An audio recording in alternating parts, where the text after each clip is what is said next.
Okay, today we are here with Haleigh Black, and you're with arts and medicine, and you're gonna do music therapy, right?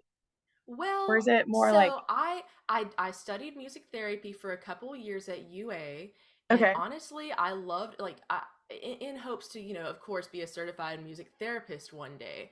mhm, But the things that I have to do as a music therapist versus the things that I already do with UAB Arts and Medicine right now, I was like, well, shoot, I already love what I'm doing so much.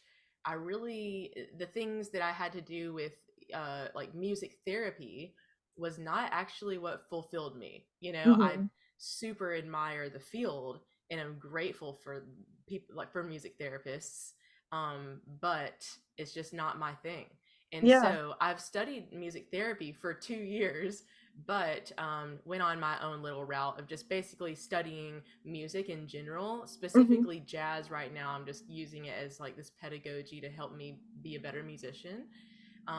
But now you can't say that I'm a music therapist, but I can say that I'm a therapeutic musician, if that makes any sense, because I'm yeah, not certified. okay, yeah, But I do play music and use different, this is a music therapy word, but interventions, which are kind of like activities that use music as a tool to help people. So yeah, I do a lot of that still, but okay, yeah, in public settings and yeah, like on Zoom or in main lobbies of UAB Hospital, and then I'm gonna start playing in main lobbies at St. Vincent soon. So oh wow, wait, yeah, that's so cool. I didn't yeah, realize that. So yeah. is it more Well, like you playing music for people versus like I guess um teaching people how to use music, or is it you I don't know, like, where you can set up to listen to music, how you find the right songs to, I guess, make you feel more comfortable or be kind of that therapy in a way? exactly. Yeah. So I don't work so much one on one with people. That's a music therapy thing. I basically play. My job is to just play, just for music listening, Mhm. because just that boosts positive emotion through the Yeah. reward centers of your brain and gives people a sense of being cared for. And that's according to research. So yeah, just listening to music that you like can do that. And so I try to include some familiar songs for people, like La Vie en Rose, or another tune that's kind of similar called La Mer, which is, you might know it as like Somewhere Beyond the Sea. It's always that good Mhm. vibe, end of the happy ending movie kind of song. So I play a lot of songs like that. And what I didn't even realize before, when I started playing at the hospital, is that yeah, I do perform, but then while I'm playing, other people will, like, guests or staff will walk by and start singing the words along with me playing, or whistling, or dancing down the hallway. Oh, that's so And sweet. so yeah, so I just kind of provide like you said, yeah, a comfortable environment for people, for staff and for guests and patients.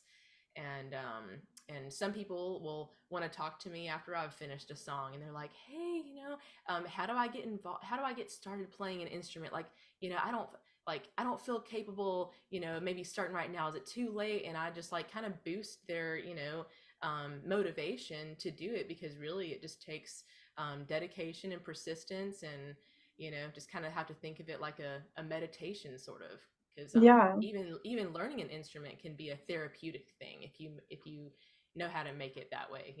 It's a sort Yeah.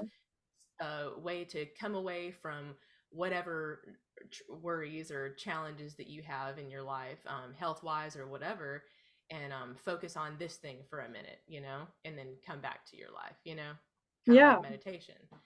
I had And a then, friend yeah. who, like, really wanted to learn how to play violin, actually, and she was saying that it's one of the harder instruments to learn, like, to master over a period of time. So how long have you been playing the violin? So I started when I was 3, Oh but my gosh, uh, wait, that's insane. yeah. Oh, I wish that I had my smallest violin in here with me, but I don't. But I'm telling you, it is like, well, okay, it's kind of like the size of like I guess from here up, it's really small. Um, Mhm. That's so it's cute. yeah, maybe like maybe 10 to 11 inches. Mhm. But yeah, it's a really cute little violin, and so I started off doing classical, and I loved it for a while, and then like a lot of people do, just like you don't want to practice, and you don't once you realize the amount of time and effort that goes into it, you're like, oh, I don't know if I really want to do this after all, and that's so many people quit, okay, because of that. And Yeah. my parents were really strict on me to keep doing it, and I'm glad that they were. But I ended up quitting, just maybe I would play for about 4 years, stop, play for about 4 years, stop. And then I got to a low point in my life where I was just like, look, searching for my identity basically. Yeah. And then I came back to music, and I was like, oh yeah, this is kind of something that I've done all my life, that some people know of me as, oh yeah, Haleigh, yeah, the violinist, and I'm like, oh yeah, maybe that's who I am. So I picked it up again, and I've found the kind of music that I love. And I think that's one thing that can be very therapeutic about music, is finding the music that you love, not Yeah. you know. And if you're a musician, a lot of that's very important, because you're playing, it's like your voice, I'm making the sounds that I want to hear. um and so once I found the music that I really enjoyed playing, I've been obsessed with it, and not there's no I cannot imagine myself ever quitting. So there was a big change there when I was maybe in my late teens, Yeah. and now Because I'm it's 30. like So yeah. learning to not do something for like for your parents, but like doing it for Yeah. yourself. Yeah, yeah, definitely. So, um, uh, yeah, a lot of people who want to learn, I'm like, find the music that you want to play, that you want to hear, and stick with that. Yeah. Um, yeah. So that, like, there's some fiddlers in town who teach, and Wait, yeah, all ages, yeah, that's so and cool. I want to do that. Celtic violinists, and there's like Celtic jams in the Birmingham area, Yeah. where people just get together around a table and play these old Irish or Scottish tunes together, and it's a Hmm. community thing. So, That's and so I know people who have started in their late 20s, 30s, so yeah, you don't have to have started when you were 3. cool. You can just start with a basic little Celtic tune, and it's a lot of fun. Yeah. Yeah. Well, thank you so much for letting us get to know a little bit more about you. Would you mind Yeah. playing a little bit for us? Absolutely. So, well, since I was just talking about like Scottish and Irish music, I'll play for you a tune called the Lilting Banshee.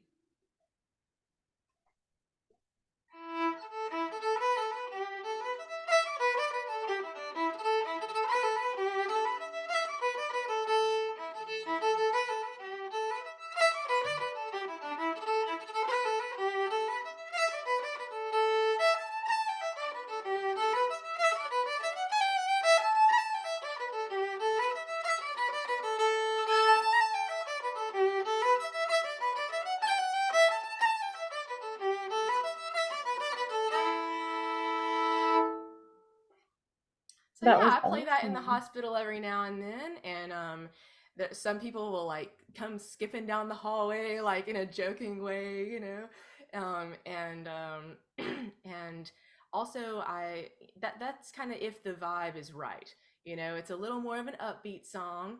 Hmm. If I'm feeling like, I don't know, if I see people, the hospital is kind of an emotional place to be, right? So if I'm catching like, okay, it's not really Friday vibes up in here. It's like kind of somber. Maybe it's a rainy day, and I'm yeah, just kind of feeling the room, right? And people seem a little down, or just kind of like, I'd rather be home reading a book or sleeping, kind of thing. I don't usually play like a super upbeat song like that. That just gives a little insight into like how I go about choosing what songs. And or before a Zoom meeting, if I'm like talking to people, seeing how they're doing, you know, if they might need more of a coping kind of tune or a song of hope, I'll play something like Moon River, which is like this.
That was beautiful.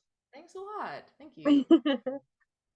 So yeah, I do some like meditation or I'll lead activities for cultivating peace of mind or recognizing the good things. So when I have meetings with a group of people on Zoom most of the time, sometimes in person, you know, um, I might say something like, you know, sometimes things aren't as bad as we think.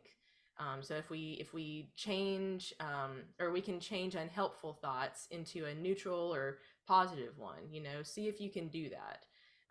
If you're ever, you know, in a negative spiral, you know, and recognizing the good things can help, and it can help with a lot of things, like even if you have a hard time going to sleep, and like sleep is so essential in our healing, Mhm. physically and mentally.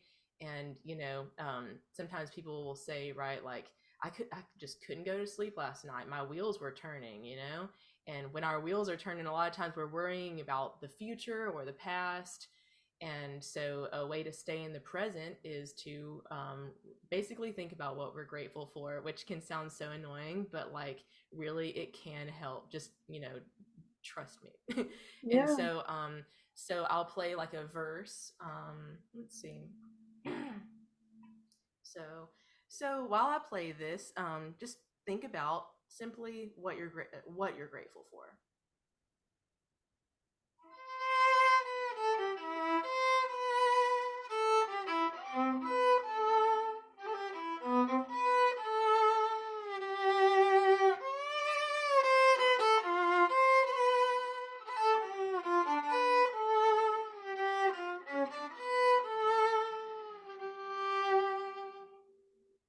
Now, while I play this next part, think about who you're grateful for.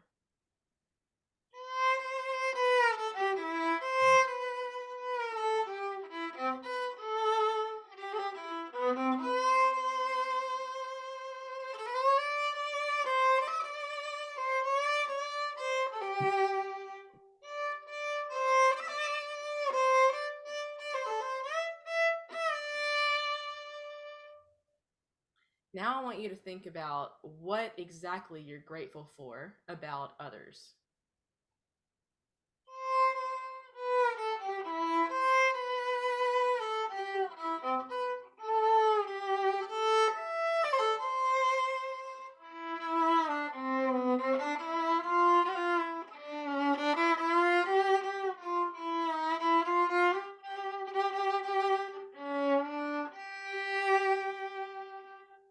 And lastly, I want you to think about what you're grateful for about yourself.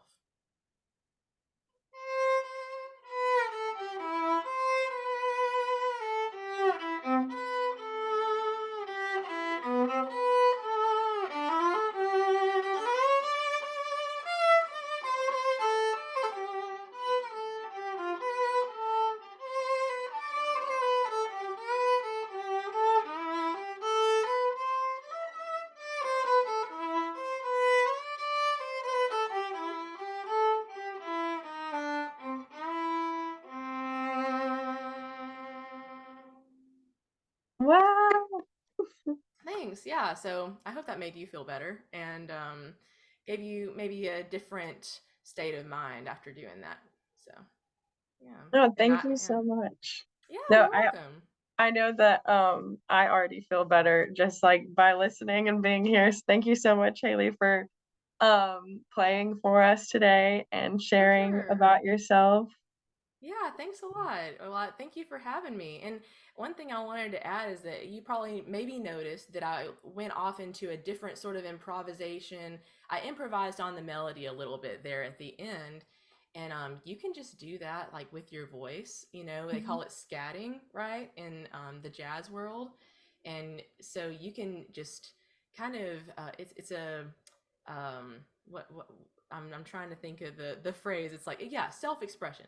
Mhm. It's a way of self expression. Just improvising, and you can just be in your car or wherever and just be like boo doo be da be da be da be ba da dee ba da da da da dum da da da dum da da da da da da, and that's like on the melody. Just have the melody in your head of ba da da da da da da da da da, and play around with it.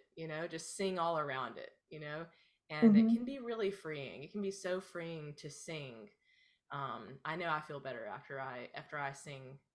It's just getting emotions out because I feel like, and I've heard before too, that like music is the language of feelings. And so just expressing yourself through music is expressing a feeling. And so yeah, just see if singing makes you feel any better if you're ever kind of down. Yeah.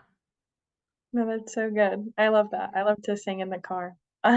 Yes, same here. And in the shower or in the kitchen, Yes. anywhere where the acoustics are like, ooh, I sound good.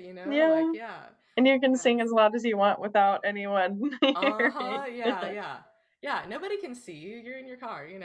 Exactly.